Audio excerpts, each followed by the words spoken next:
Welcome back, everybody. This is episode 4, and what we are going to be doing this week is our salute to home maintenance. Now, I plan on doing a 2-part series for this one. This week will be on drywall, and next week will be on something else. So without further ado, let's get started. So here's some of the tools that you'll see throughout the video. There's a drywall knife, a utility knife, a taping knife, a multi-tool, spackle, drywall tape, and a stud finder. So for this part of the video, I'm going to show you how to patch a hole in the drywall, but you might notice that there is no hole in the drywall. So what I'm going to do is call on my assistant, Landon, my son. Here's your glasses.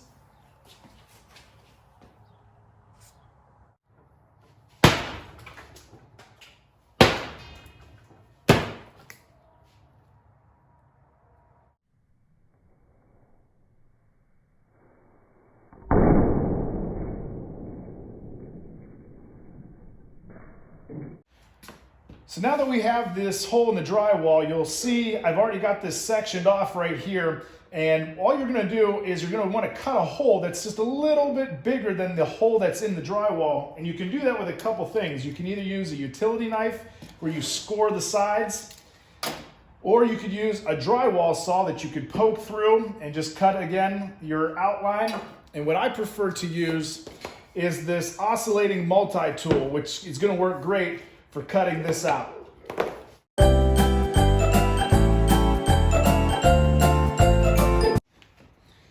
Now what you want to do is take a scrap piece of wood that you can get inside of the drywall, and you'll want to screw a pilot hole here and here to go into the wood just to hold that into place.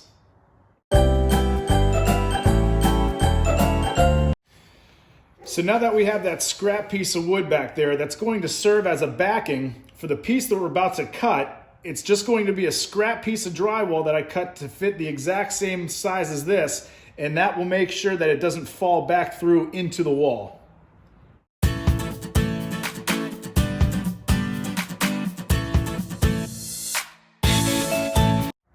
So now that I have my patch into place, what I did was put a little bit of construction adhesive back there, and I put that patch right where it needs to go. And what I'm going to use now is this drywall joint tape to go around the edges here and fill that in.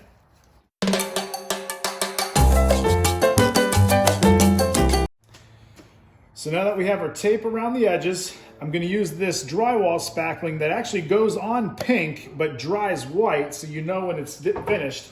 And I'm going to use this tool here to smooth that out.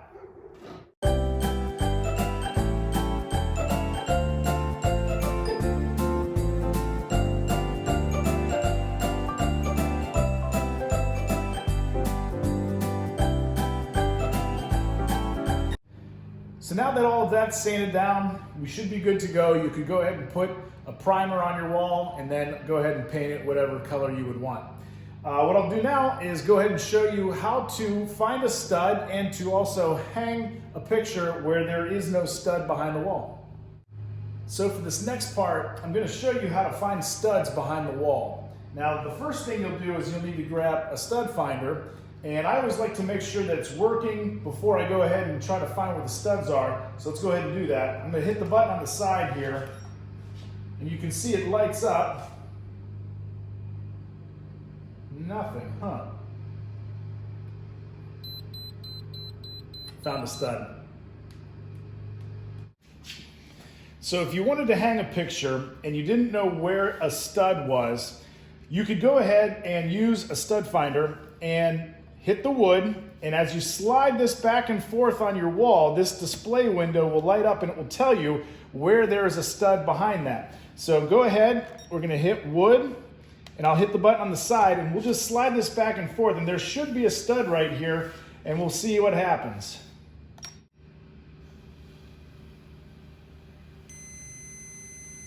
So right there is a stud. So now that you found the studs, you could basically just put a screw right into the stud, and whatever big heavy picture that you would have would hold just fine on that screw, being that there would be a stud behind it. But what happens if you don't have a stud to go into and you still have a big heavy picture? that drywall isn't strong enough to hold that. So what do? I'll show you. So what you would need to do is you would need to get yourself these drywall anchors. Now usually it's just a piece of plastic, and that's the drywall anchor part right there. And it also will come with a screw. Now what you'll have to do is read the description on the package here, and it'll tell you what size drill bit you'll need to pre-drill with. So I've already got that installed. I'm gonna go ahead and I'll drill a hole through the drywall. And then I'll go ahead and install this drywall anchor into the drywall and lightly tap that in there so it's nice and flush. And then what you would go ahead and do is just take your screw and put that in there just like that. And you could go ahead and take your drill and screw that in. So I hope you guys learned something from this video. I threw 3 things at you that maybe you haven't known before, and now that you can go ahead and apply these to something that you might be able to do at home. And like I said before, I hope you guys are getting up off the couch, be creative, get your hands dirty. Till next time.